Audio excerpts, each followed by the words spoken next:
Good afternoon. Welcome to the Tempe City Council special meeting here in the Harry E. Mitchell Government Center for November 26th.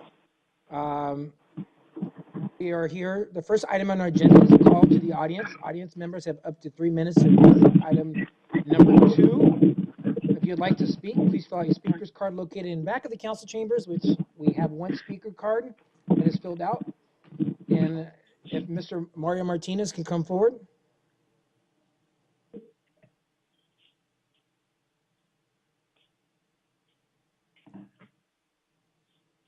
And please state your name and place of residence for the record.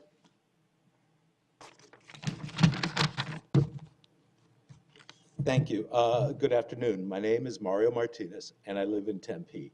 In light of the sometimes divisive debate about Proposition 418, Code of Conduct Reform, I am here to promote civil discourse and a future understanding about this very important issue, and at the same time be very, very candid. In the first place, I would like to say that Councilman Adams publicly advocated not letting Tempe voters even vote on Proposition 418 because it would ignore the will of the voters. Over 87% of the voters told Councilman Adams that she is wrong. Kobe campaigned against Proposition 418 for obvious reasons. Kobe is a repeat ethics offender who was also fired as a teacher for sexual misconduct related to former Tempe Prep high school girls. This is a problem. In spite of this problem, there is no room in Tempe for hate.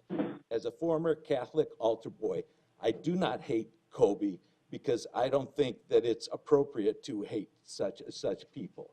It's not personal.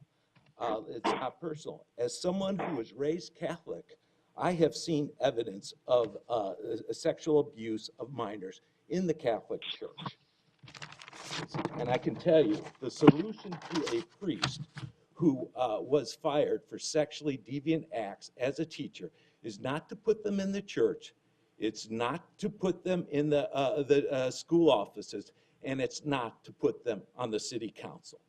The only difference between Kobe and such a priest is Kobe is not a Catholic priest. And as a citizen, it is our constitutional right and our civic duty to point these issues out. And going forward, that's exactly what we're going to do. Thank you.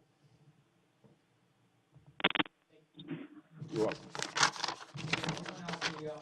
Mr. Mayor, may I speak?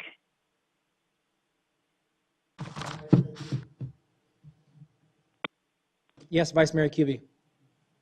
So I'm just addressing Mr. Martinez. While I appreciate his remarks, I think it's time, the voters have spoken, and I don't really see the point of going back and talking about different council member positions on the issue or what they might have said as a candidate when they weren't a council member. It's time to move on. The voters have spoken. We'll move forward, and I don't really understand why to keep rehashing that. To me, the ultimate word is the voters, and the voters have spoken. So I think it's time that we move on and join together. We're all supportive of these propositions because the voters have supported them. Thank you. I respectfully disagree, Ms. Kuby. I am moving on, but I think that these are very important issues that persist. Thank you very much. All right. Is there anyone else in the audience wishing to address any of the items listed on this agenda? Could you please get my attention? Seeing none, just for the point of record, I want to point out that we have Vice Mayor Lauren Kuby on the phone, Councilman Joel Navarro on the phone, and Councilmember Jennifer Adams on the phone, as well as Councilmember Erdano Savage and myself in the council chambers. And Councilmember Grandel also on the phone. With that, item number 2 is to adopt a resolution declaring the canvass of the results of the November 6, 2018 City of Tempe special election. Is there any comments or discussion from the council members or a motion to adopt resolution R2018.135? Mayor, I'd like to move for adoption. It's been moved by Councilmember Erdano Savage. Is there a second? Second. Seconded by Councilmember Navarro. We're going to do a voice vote. All those in favor, please say aye. Aye. Aye. All those opposed? That motion carries 6-0 with Councilmember Keating absent. With no other further items, we will adjourn this council meeting. Wish everyone a happy holiday season.